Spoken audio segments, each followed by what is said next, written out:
કેમ છો મિત્રો? સ્વાગત છે આપનું લિયો ઇંગ્લિશ હબના વધુ એક લેક્ચરમાં. અને આજે આપણે શીખવા જઈ રહ્યા છીએ 5 સ્ટેપમાં કેવી રીતે કોઈ પણ વાક્યનું અંગ્રેજી કરવું. 5 સ્ટેપ આપણે આની અગાઉના લેક્ચરમાં શીખી જ ગયેલા છીએ, એ આજે ફરીથી રજૂ કરી રહ્યો છું. તમે એની નોંધ કરી શકો છો 5 સ્ટેપની અને ધ્યાન રાખી શકો છો. આગળ વધીએ આજના લેક્ચરમાં એ પહેલાં હું તમને વિનંતી કરીશ કે અમારી ચેનલ સબસ્ક્રાઈબ કરી દેજો, જેથી કરીને અમને પણ સપોર્ટ થાય અને તમે પણ કોઈ પણ ઇમ્પોર્ટન્ટ લેક્ચર મિસ ના કરો. સાથે સાથે મિત્રો તમને એટલી પણ અરજ કરવાની રહેશે કે અમારા લેક્ચરમાં જે પણ કંઈ ઇન્સ્ટ્રક્શન આપને મળે છે એ ખાસ તમે સાંભળો અને એ પ્રમાણે અનુસરણ કરશો તો ખૂબ જ અસરકારક પરિણામ મળશે. જે આપણું મિશન છે, જેવું ગુજરાતી આવડે છે એવું જ અંગ્રેજી શીખવું છે એ આપણે શીખી શકીએ છીએ મિત્રો. તો ખાસ થોડોક સમય લેશે, 10-12 મિનિટના એવરેજ લેક્ચર્સ હોય છે આપણા, વધારે નથી લાંબા હોતા. અને ઇન્ફોર્મેશન જે કન્ટેન્ટ હોય છે એ પણ ખૂબ જ ઇમ્પોર્ટન્ટ, જે જરૂરી છે એ જ આપણે રજૂ કરી રહ્યા છીએ. કોઈ પણ વધારાની માહિતી નથી, પરંતુ તમારે એ ઇન્સ્ટ્રક્શન સાથે સાંભળવા પડશે અને સ્ટેપ બાય સ્ટેપ આગળ વધવું પડશે. તો ખૂબ જ મજા આવશે. કોઈ જ શોર્ટકટ નથી. કુછ પાને કે લીએ કુછ ખોના પડતા હૈ, એ નિયમ પ્રમાણે આપણે અહીંયા ખોવાનું તો કંઈ જ નથી, પરંતુ થોડોક સમય અને તમારી ઇન્વોલ્વમેન્ટ જોઈશે, થોડી પ્રેક્ટિસ માંગી લેશે, થોડુંક મનોમંથન કરવું પડશે, માઇન્ડનો ઉપયોગ કરવો પડશે ઘણો બધો.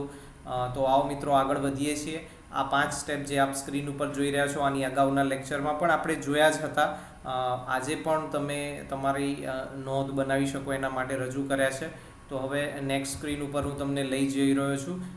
ત્યાં તમને હું કેટલાક એક્ઝામ્પલ્સ આપીશ, કેટલાક વાક્યો ગુજરાતીમાં આપણે કેવી રીતે એનું અંગ્રેજી કરવાનું છે 5 સ્ટેપનો ઉપયોગ કરીને, એ ખૂબ જ સરળતાથી આપણે શીખીએ, પ્રેક્ટિસ કરીએ. વધુ અનેક વાક્યો તમે આવા બનાવો. તો પહેલું વાક્ય, મને અંગ્રેજી બોલતા આવડે છે, કે કોઈ એમ કહે કે મને અંગ્રેજી બોલતા નથી આવડતું, એમ પણ કહી શકે છે. તો સૌપ્રથમ આ વાક્ય આપણે જોઈએ, મને અંગ્રેજી બોલતા આવડે છે, રાઈટ. તો અહીંયા આપણે પહેલું સ્ટેપ તો કાળ નક્કી કરવાનું લખીશું. તો પહેલું સ્ટેપમાં આપણે કાળ નક્કી કરીએ. તો મિત્રો આ સેન્ટેન્સનો કાળ કયો છે? તો બોલતા આવડે છે. આવડે છે એટલે રોજ આવડે છે, જ્યારે મારે જરૂર પડે ત્યારે. રોજ જરૂર પડે તો રોજ, અઠવાડિયે 1 વાર જરૂર પડે તો અઠવાડિયે 1-2 વાર, અને મહિને 1-2 વાર જરૂર પડે, ટૂંકમાં જ્યારે જરૂર પડે, દિવસમાં 10 વાર પડે તો 10 વાર આવડે છે, રાઈટ. તો એ કયો ટેન્સ થશે? નિયમિત ક્રિયા થશે, અને માટે એ સિમ્પલ પ્રેઝન્ટ ટેન્સ એટલે કે સાદો વર્તમાનકાળ છે.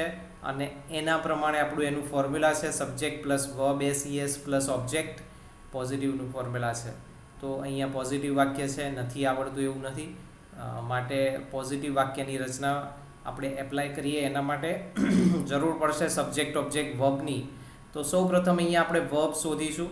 તો ક્રિયા કયો શબ્દ દર્શાવે છે? મને, અંગ્રેજી, બોલતા અને આવડે. આમાંથી કયો શબ્દ? આવડવું ક્રિયા છે. અંગ્રેજી બોલતા એ સ્પોકન ઇંગ્લિશની વાત છે, એટલે આપણે એને ઓબ્જેક્ટ તરીકે લેવાનો છે. તો સૌપ્રથમ આવડવું એ ક્રિયા છે, રાઈટ. બોલવું પણ ક્રિયા તમે બનાવી શકો છો. તો ઓબ્જેક્ટ ખાલી અંગ્રેજી થશે. અહીંયા અંગ્રેજી બોલતા એ આખો ઓબ્જેક્ટ લઈશું, કારણ કે એ સ્પોકન ઇંગ્લિશની વાત છે, એટલા માટે અંગ્રેજી બોલતા એટલે સ્પોકન ઇંગ્લિશ. અને આવડે છે કોને? પહેલાં તો ક્રિયાપદ શોધીને આપણે સૌપ્રથમ શું શોધીશું? સબ્જેક્ટ શોધીશું. તો પછી તો આવડે છે, તો આવડનાર કોણ? કોને આવડે છે? એ ક્રિયા કોણ કરે છે આવડવાની? તો મને, એટલે કે હું. તો એ આપણો સબ્જેક્ટ છે, એટલે કે કર્તા છે. અને ઓબ્જેક્ટ આપણો હમણાં ચર્ચા કરી એમ અંગ્રેજી બોલતા. અહીંયા બોલવું એ તમે ક્રિયા તરીકે લઈ શકો છો. તો તમે એને વર્બ બતાવો અને ખાલી અંગ્રેજીને ઓબ્જેક્ટ બતાવો તો પણ ચાલે. તો હવે એનું ઇંગ્લિશ ટ્રાન્સલેશન રજૂ કરવા જઈ રહ્યો છું મિત્રો. તો સબ્જેક્ટ ઓબ્જેક્ટ વર્બને આપણે જે ફોર્મ્યુલા છે subject plus verb S plus object, એની અંદર આપણે મૂકી દેવાનું છે. તો પહેલાં સબ્જેક્ટ લખીએ મને એટલે આઈ, પછી આવડવું એટલે નો, અંગ્રેજી બોલતા એટલે સ્પોકન ઇંગ્લિશ. અથવા તો તમે આ વાક્યને આઈ સ્પીક ઇંગ્લિશ એવી રીતે પણ તૈયાર કરી શકો છો. તો પહેલું વાક્ય તમારી સ્ક્રીન ઉપર તમે જોઈ શકો છો. એમાં ઇંગ્લિશમાં પહેલાં સબ્જેક્ટ લખ્યો છે, પછી વર્બ નો એટલે આવડવું, અહીંયા જાણવું, મને અંગ્રેજી બોલતા જાણું છું હું, એ રીતે એમ. અને એસ જે ફોર્મ્યુલામાં છે સિમ્પલ પ્રેઝન્ટ ટેન્સના પોઝિટિવના, એ અહીંયા લાગુ નહીં પડે, કારણ કે સબ્જેક્ટ તરીકે આઈ છે, જે ત્રીજો પુરુષ એકવચન નથી. અને ઓબ્જેક્ટ તરીકે આપણે સ્પોકન ઇંગ્લિશ લીધું છે, અંગ્રેજી બોલતા. તો આઈ નો સ્પોકન ઇંગ્લિશ, અથવા તો આઈ સ્પીક ઇંગ્લિશ, મને અંગ્રેજી બોલતા આવડે છે એટલે બોલી શકું છું. આઈ કેન સ્પીક ઇંગ્લિશ એ રીતે પણ ચાલે. અધરવાઇઝ આઈ સ્પીક ઇંગ્લિશ એટલે મને અંગ્રેજી બોલતા આવડે છે. બીજું વાક્ય, મને હવે સારું અંગ્રેજી બોલતા આવડી ગયું છે. પહેલા વાક્યમાં આવડે છે, હવે આવડી ગયું છે, તો કાળ બદલાઈ ગયો. અહીંયા ક્રિયા એક જ છે, આવડવું. સમજો મિત્રો તમે. અને વાક્યો મેં એ રીતે જ સારી રીતે લીધેલા છે કે જે કન્ફ્યુઝનવાળા હોઈ શકે એને આપણે પહેલાં ક્લિયર કરીશું. ઇઝી વાક્ય તો તમને આવડે જ છે, ઘણું બધું આપણે અંગ્રેજી શીખ્યા જ છીએ સ્કૂલ કોલેજીસમાં, અને આપણા પ્રયત્નો રહે છે જ એ રીતે. અહીંયા મને હવે સારું અંગ્રેજી બોલતા આવડી ગયું છે, કયો ટેન્સ છે? પહેલાં તો આપણું જે સ્ટેપ લખ્યા છે 5 તમે નોટ્સમાં, એમાં પહેલું સ્ટેપ છે પહેલાં તો ટેન્સ કે વાક્યનો પ્રકાર. અહીંયા હજી બીજા વાક્યોના પ્રકાર ચાલ્યા નથી, એટલે આપણે માત્ર 1 થી 12 ટેન્સની જ વાત કરીએ છીએ. તો કયો ટેન્સ છે? આવડી ગયું છે એટલે ગયું છે શબ્દ શું દર્શાવે છે? પૂર્ણ ક્રિયા દર્શાવે છે. અને છે શું દર્શાવે છે? વર્તમાન, એટલે આ પૂર્ણ વર્તમાન કાળ છે. પરફેક્ટ પ્રેઝન્ટ ટેન્સ છે, રાઈટ? તો પરફેક્ટ પ્રેઝન્ટ ટેન્સનું ફોર્મ્યુલા છે subject plus have has plus verb 3 plus object, right? તો અહીંયા પહેલાં તો ફોર્મ્યુલા આપણે મનમાં પહેલાં કાળ નક્કી કરી દીધો, એનું ફોર્મ્યુલા મનમાં વિચારી દીધું, subject plus have has plus verb 3 plus object. તમને યાદ ના હોય તો તમે મોઢે કરી નાખજો એને, અને આ રીતે તમે મનમાં પ્રોસેસ કરી શકો છો. તો અહીંયા પણ ક્રિયા આવડવું છે અને બોલવું છે, બંને ક્રિયા છે, 2 ક્રિયા છે આમાં. તો 2 ક્રિયાપદવાળા વાક્યો, અસંખ્ય વાક્યો આપણે પ્રેક્ટિસ કર્યા જ છે. અગાઉના લેક્ચર્સ તમે રિફર કરી શકો છો. અહીંયા 2 ક્રિયા છે, આવડવું એટલે જાણવું કે નોલેજ હોવું એમ, અને બોલતા એટલે બોલવું. હવે સબ્જેક્ટની વાત આવે છે, તો બોલતા આવડી ગયું છે કોને? ક્રિયા કરનાર કોણ છે? બોલનાર કોણ છે? આવડનાર કોણ છે? તો મને, એટલે કે હું. ફરીથી બીજા વાક્યમાં પણ એ રીતે છે. તો મને એ સબ્જેક્ટ છે અને સારું અંગ્રેજી ઓબ્જેક્ટ છે. હવે એ સમય દર્શાવે છે. તો આ રીતે આપણે ક્લાસિફિકેશન કર્યું, વર્ગીકરણ કર્યું દરેક શબ્દનું વાક્યમાં. ગયું છે શબ્દનું કોઈ અર્થ નથી, તો પૂર્ણ ક્રિયા દર્શાવે છે. ગયું એટલે અહીંયા ગો લખવાની કોઈ જ જરૂર નથી. આવડવાની ક્રિયા પૂર્ણ થઈ ગઈ છે એટલા માટે ગયું, ગયા, લીધું, દીધું, આવું પૂર્ણ કાળમાં આપણે શીખેલા જ છીએ. આગળના લેક્ચર્સ તમે રિફર કરી શકો છો મિત્રો. તો હવે ફોર્મ્યુલા પ્રમાણે સબ્જેક્ટ ઓબ્જેક્ટ વર્બ્સ જે શોધ્યા છે એ આપણે મૂકી દઈએ. 2 ક્રિયાપદ છે આમાં વાક્યમાં. તો 2 ક્રિયાપદવાળો નિયમનો આપણે ઉપયોગ કરીશું, ટુનો ઉપયોગ કરીશું. એમાં 2 ક્રિયાપદવાળો નિયમ અગાઉના લેક્ચર્સમાં ખૂબ સારી રીતે આપણે ભણ્યા છીએ. તમે એનું પણ રિફર કરી શકો છો. તો આવો આનું ઇંગ્લિશ ટ્રાન્સલેશન જોઈએ. આઈ હેવ, આઈ છે એટલે સાથે હેવ આવશે. આઈ હેવ લર્નેડ, લર્ન એટલે શીખવું, અને એનું ભૂત કૃદંતનું રૂપ છે learned to speak good English, right? તો ગુડ ઇંગ્લિશ કોનો ઓબ્જેક્ટ છે? સ્પીકનો, બોલવાનો. એટલે એને એની સાથે લીધો છે, કોઈ કન્ફ્યુઝનની જરૂર નથી. તમે સમજો અહીંયા સબ્જેક્ટ એટલે આઈ, પછી ફોર્મ્યુલા પ્રમાણે હેવ હેઝમાંથી હેવ આવે, કારણ કે આઈની સાથે હેવ આવે. 3rd પર્સન સિંગ્યુલર હોય સબ્જેક્ટ તરીકે તો જ હેઝ આવે, અધરવાઇઝ હેવ આવે. પછી વર્બ 3 એટલે કે ક્રિયાપદ, એમાં પણ 2 ક્રિયા છે અહીંયા. તો જે ક્રિયા પહેલાં થતી હોય પહેલાં લખી છે આપણે. લર્ન એટલે પહેલાં આવડવું કે શીખવું એની વાત છે, એ પછી આપણે બોલી શકીએ ને. એટલે જે ક્રિયા પહેલાં થતી હોય એ પહેલાં લખવાની, અને એને જ જે તે કાળના નિયમો લાગુ પડે. તો I have learned to speak good English now. સમયને તમે છેલ્લે પણ લખી શકો છો, પહેલાં પણ લખી શકો છો, પરંતુ પહેલાં લખો તો કોમાં કરવું પડે ને. બધા નિયમમાં આપણે આગળના એક વાક્યમાં જોઈશું. અત્યારે હાલ આપણે સમયને જે એઝ યુઝ્યુઅલ સામાન્ય રીતે જે આપણે નિયમમાં લખ્યું છે એમ વધારાના શબ્દો, સમય અને સ્થળ કે માધ્યમવાળા શબ્દો આપણે પાછળ લખીશું. સબ્જેક્ટ વર્બ ઓબ્જેક્ટનું ફોર્માલિટી પૂરી થઈ ગયા પછી. તો મિત્રો તમારી નોટ્સમાં ખૂબ જ ઇમ્પોર્ટન્ટ માહિતી છે, લખતા રહેજો.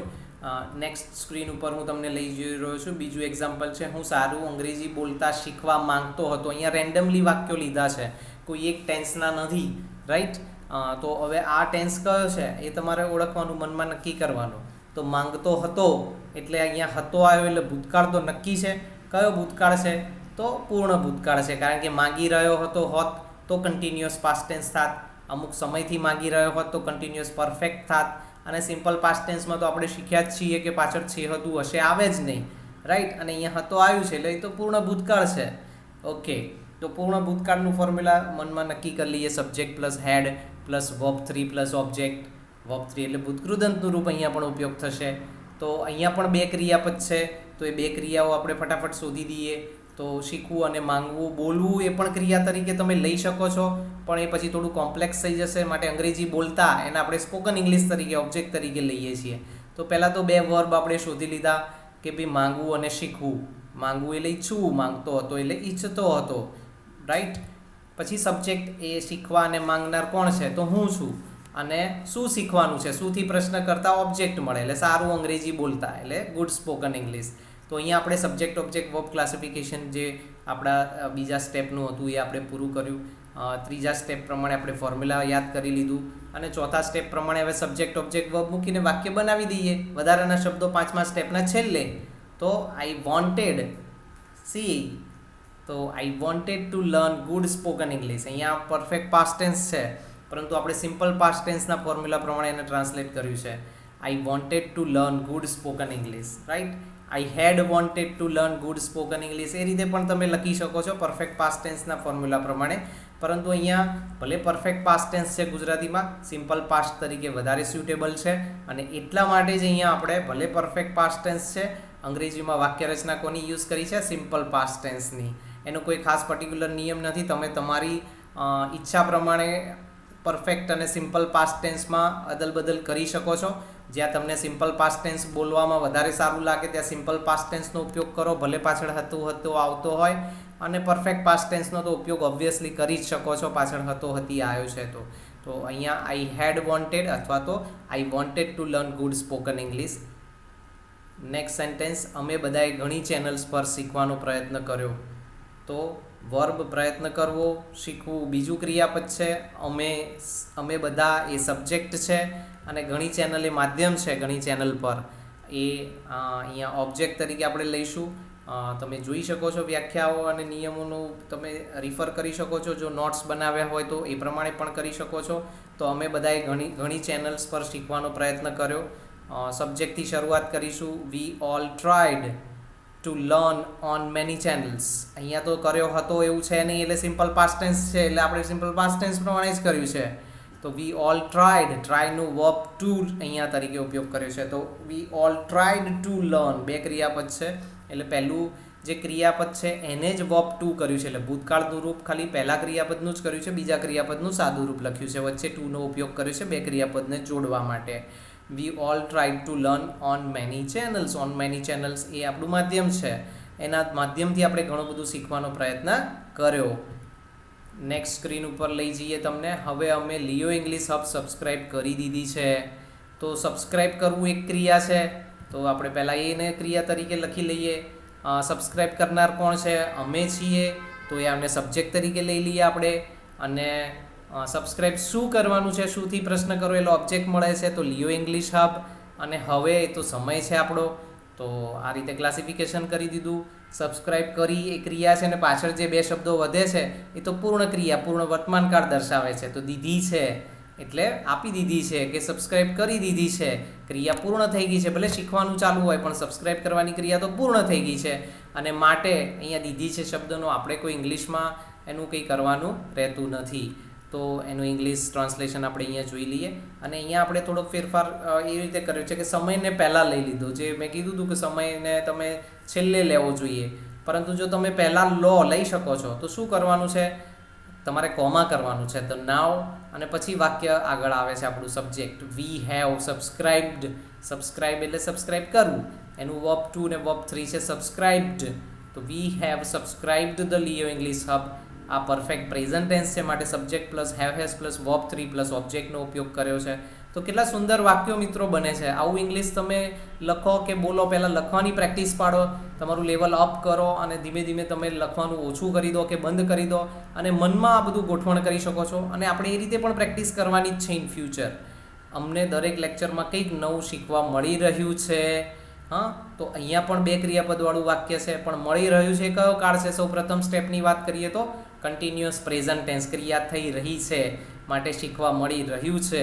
તો અહીંયા મળવું અને શીખવું બે ક્રિયાપદ છે, આપણે એને ફટાફટ શોધી લઈએ અને આઈડેન્ટિફાઈ કરી દઈએ. તો શીખવું અને મળવું બે ક્રિયા છે. અમને એટલે અમે એ સબ્જેક્ટ છે, કંઈક નવું એ આપણો ઓબ્જેક્ટ છે અને દરેક લેક્ચરમાં એ આપણું માધ્યમ છે કે સ્થળ છે. રાઈટ. તો આવી રીતે આપણે એને ક્લાસિફિકેશન કરી દીધું. કન્ટિન્યુઅસ પ્રેઝન્ટ ટેન્સનું formula subject plus am is are plus verb ING plus object. Right. અને એ પ્રમાણે આપણે વાક્ય અહીંયા ટ્રાન્સલેટ કરવા જઈ રહ્યા છે. સબ્જેક્ટ પહેલાં મૂકીશું, પછી એમિઝારમાંથી એક લઈશું, વર્બનું આઈએનજી રૂપ અહીંયા આવશે, જેરુન્ડનો ઉપયોગ અહીંયા થશે, પછી ઓબ્જેક્ટ આવશે. તો we are getting to learn, મળવું એટલે ગેટ અને એના આઈએનજી લગાડ્યું છે. We are getting to learn something new in each lecture, દરેક લેક્ચરમાં, માં એટલે ઇન અને ઈચ લેક્ચર એટલે દરેક લેક્ચરમાં. તો મિત્રો આશા રાખું છું કે આજનો લેક્ચર તમને ખૂબ જ મહત્ત્વપૂર્ણ લાગશે. તમારું જે મિશન છે કે તમારે ગુજરાતી જેવું અંગ્રેજી કોમ્યુનિકેશન શીખવું છે, લખતા, બોલતા, વાંચતા બધું જ. તો આવી રીતે સ્ટેપ બાય સ્ટેપ અમારા લેક્ચર્સ જોતા રહેજો, પૂરેપૂરા લેક્ચર્સ સાંભળજો. તમને જે ઇન્સ્ટ્રક્શન મળે છે, ક્યાંક કદાચ થોડુંક બોરિંગ આપણને લેક્ચર્સ સાંભળવા મને ના ગમે, તમને ના ગમે, પરંતુ કંઈક સારું શીખવા માટે ખૂબ જ જરૂરી છે. એને જોતા રહેજો. અમારી ચેનલને સબસ્ક્રાઈબ કરી દેજો, અમારા વિડીયોઝને લાઈક કરી દેજો અને વિડીયોઝ અને ચેનલ તમારા મિત્રો અને સંબંધીઓને શેર કરજો. એમને પણ મોકો મળે કે સારામાં સારું કમ્યુનિકેશન એ સ્ટેપ બાય સ્ટેપ બહુ સરળતાથી શીખી શકે. અને તમે પણ ખાસ અમારા વિડીયોઝ આખા જોજો. આજે જોડાવા બદલ આપનો ખૂબ ખૂબ ધન્યવાદ.